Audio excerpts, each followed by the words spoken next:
नमस्कार मित्रों, जय माता दी। स्वागत है आप सभी का हमारे YouTube चैनल में। तो दोस्तों, कैसे हो आप सभी? आशा करती हूँ कि आप सभी बहुत अच्छे होंगे। प्रार्थना करूँगी ईश्वर से कि आपको हमेशा खुश रखें।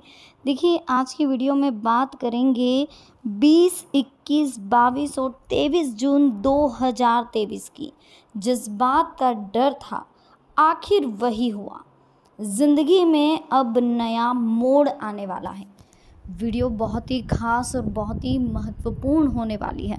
महत्वपूर्ण ग्रह गोचर के आधार पर ही वीडियो का निर्माण किया गया। तो अनुरोध कर रहे हैं आपसे कि इसे शुरू से लेकर अंत तक ज़रूर देखें।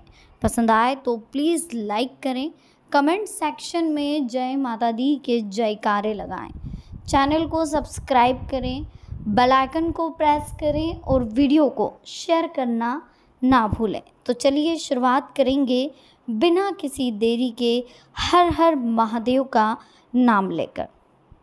दोस्तों, आने वाला समय आपके लिए बहुत ही महत्वपूर्ण होने वाला है। ख़ास तौर पर जून महीने का जो समय फ़िलहाल चल रहा है, उसमें आपको कुछ चीज़ों का ध्यान रखना होगा। सबसे पहले हम जान लेते हैं कुछ महत्वपूर्ण अनमोल विचार जो आपकी ज़िंदगी के लिए बहुत ही महत्वपूर्ण हैं, आपकी लाइफ के लिए बहुत ज़रूरी।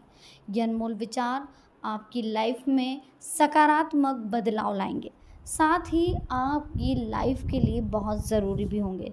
तो प्लीज़ इन अनमोल विचारों को बहुत ही ध्यान से सुनिएगा और समझिएगा भी। हमें रहने के लिए एक घर की ज़रूरत होती है, लेकिन परिवार के बिना घर नहीं बन सकता। जहाँ परिवार है वही घर बनता है। बहुत सारे लोग अपने लक्ष्य पर पहुँच सकते हैं, कामयाब बन सकते हैं, धनवान बन सकते हैं, लेकिन बहुत कम लोग ऐसे हैं जो परिवार बन सकते हैं। किसी का परिवार बन सकते हैं या किसी को परिवार बना सकते हैं। दोस्त तो हम अपनी पसंद से बनाते हैं, लेकिन परिवार हमें भाग्य से मिलता, हमारे कर्मों से मिलता है।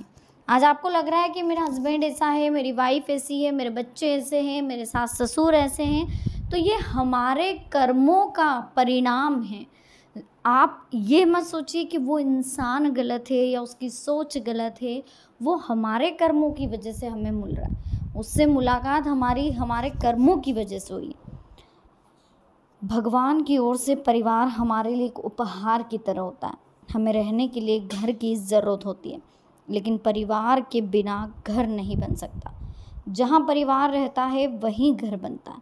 किसी भी स्थिति में परिवार का अपमान नहीं करना चाहिए। हर स्थिति में परिवार का सम्मान करें और हमेशा ये ध्यान रखें दोस्तों कि अगर आपके पास परिवार हैं तो समझ ले कि आपकी चिंता करने वाले लोग आपके साथ हैं।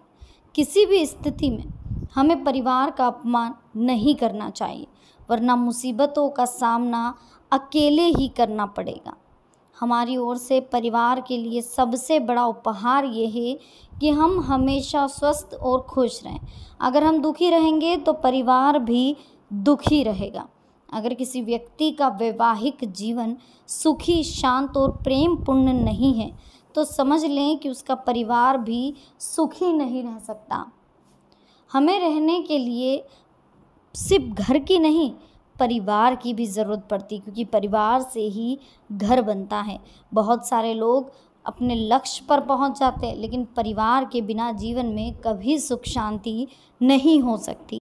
एक परिवार ही है जो हमें समझता है, एक परिवार ही है जो हमारी भावनाओं को समझता है, एक परिवार ही है जो हमारे लिए कभी बुरा नहीं सोच सकता।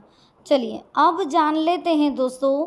सबसे पहले तो हम आपको बता दें दोस्तों कि बहुत ख़ास और महत्वपूर्ण समय नकारात्मक विचार और अशांति दूर करने के लिए देवी पूजा के साथ ही ध्यान जरूर करें। जी हाँ, देवी पूजा के 9 दिवसीय पर्व आश्विन मास की गुप्त नवरात्र शुरू हो चुकी है। अब ये 27 जून तक रहेगी। इस नवरात्रि में देवी माँ की 10 महाविद्याओं की साधना की जाएगी। ये साधनाएं तंत्र मंत्र से जुड़े लोग करते हैं। सामान्य लोगों को गुप्त नवरात्रि में देवी माँ के 9 अलग अलग स्वरूपों की पूजा करनी चाहिए। पूजा में मंत्र जाप के साथ ही ध्यान करेंगे तो नकारात्मकता और अशांति दूर होगी। महाविद्याएं देवी सती के क्रोध से प्रकट हुई थी। इस संबंध में काफ़ी चीज़ें हैं जिनका हमें ध्यान रखना चाहिए। पुराने समय में शिवजी और सती के विवाह से देवी के पिता दक्ष प्रजापति खुश नहीं थे। दक्ष समय समय पर शिवजी का अपमान करते रहते थे। एक दिन दक्ष ने एक यज्ञ आयोजित किया। यज्ञ में शिवजी और सती को छोड़कर सभी देवी देवताओं को, ऋषियों को बुलाया गया। जब ये बात सती को मालूम हुई, सती ने शिवजी से कहा कि वे भी अपने पिता के यहाँ यज्ञ में जाना चाहती। शिवजी ने समझाया, हमें आमंत्रण नहीं मिला, इसलिए हमें वहाँ नहीं जाना चाहिए। सती पिता के यहाँ जाने को जिद करने लगी। शिवजी देवी को बार बार रोक रहे थे। इस बात से सती गुस्सा हो गई। 10 दिशाओं से देवी की महाविद्याएं प्रकट हुई। देवी का क्रोध देखकर शिवजी ने उनका रास्ता छोड़ दिया। इसके बाद देवी सती दक्ष के यहाँ पहुंची। शिवजी का अपमान होते देखकर यज्ञ कुंड में कूदकर अपनी देह को त्याग दिया। गुप्त नवरात्रि में देवी सती की इन्हीं 10 महाविद्याओं की पूजा की जाती है और गुप्त नवरात्र शुरू हो चुकी है। आषाढ़ नवरात्रि के समय मौसम में परिवर्तन होगा, गर्मी खत्म होगी, बारिश शुरू होगी। ऐसी स्थिति में आपको खान पान और जीवन शैली का ध्यान रखना है। ऐसी चीज़ें खाने पीने से बचना है जिसकी वजह से अपच, गैस जैसी समस्या हो। इन दिनों अशांति दूर करने के लिए ध्यान करें। ध्यान से मन शांत होगा, नेगेटिविटी दूर होगी, सकारात्मकता बढ़ेगी। सकारात्मकता और शांति के साथ काम करें, सफलता मिलने की संभावनाएं पूरी है। चलिए अब बात कर लेते हैं आने वाला समय आपके लिए कैसा रहेगा। माता रानी की आराधना करें दोस्तों, बहुत अच्छा समय आपको मिला है। इस समय में जो आप देवी से मांगेंगे वो देवी आपको देगी और आपकी हर मनोकामना पूरी हो, ऐसी अर्जी हम माता रानी के चरणों में लगाते हैं। तो कमेंट सेक्शन में जय माता दी जरूर लिखिए और माता रानी का आशीर्वाद पाने के लिए इस नवरात्र में आप देवी माँ को खुश करने की हर संभव कोशिश करें। चलिए अब हम जान लेते हैं दोस्तों कि आने वाला समय कैसा रहेगा, कौन सी गलतियां करने से हमें बचना है। कोई पुरानी समस्या अगर उठ रही है, मन विचलित हो रहा है तो किसी मित्र के संयोग से सब ठीक होगा। कोई महंगे उपकरण का बड़ा खर्चा सामने आ सकता है, लेकिन आपको टेंशन नहीं लेना है। कभी कभी अत्यधिक काम के बोझ की वजह से स्वभाव में चिड़चिड़ापन भी आएगा। खुद को प्रफुल्लित रखने के लिए कुछ समय रचनात्मक गतिविधियों में जरूर लगाएं। युवा वर्ग गलत आदतों व संगति से दूर रहें, क्योंकि इस वजह से वह किसी उपलब्धि को खो सकते हैं। देखिए, व्यक्तिगत मामलों से दूसरों पर ज़रूर से ज़रूर ज़्यादा भरोसा करना ठीक नहीं है।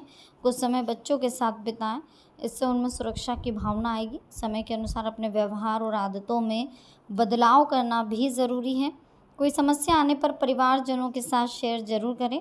आज किसी भी धन संबंधी निवेश में आप पैसा ना लगाएं, क्योंकि नुकसान की स्थिति दिख रही है। किसी व्यक्ति को पैसा उधार ना दें। गुस्से और जल्दबाजी जैसी नकारात्मक आदतों पर काबू करें। कुछ समय आत्ममनन, आत्ममंथन में लगाएं और अपरिचित लोगों से अपनी बात शेयर ना करें। जोश में आकर अपनी बातें किसी के भी साथ आप शेयर कर देते हैं, जो कि आपके लिए नुकसानदायक रहेगी। नकारात्मक प्रवृत्ति के लोगों से दूरी बनाकर रखें, वो आपको आपके लक्ष्य से भटका सकता है।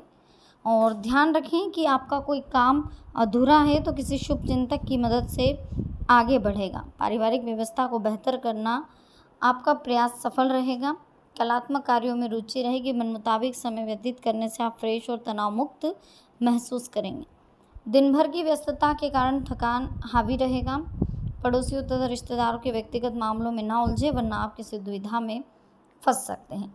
लाभदायक स्थितियाँ भी बनेगी, ठीक है। कोई खास गतिविधि के लिए समय ना मिलने की वजह से मन कुछ परेशान रहेगा। निर्णय लेने में ज़्यादा समय लेने में तनाव की वजह से कुछ महत्वपूर्ण कार्य आपके हाथ से निकल सकते हैं।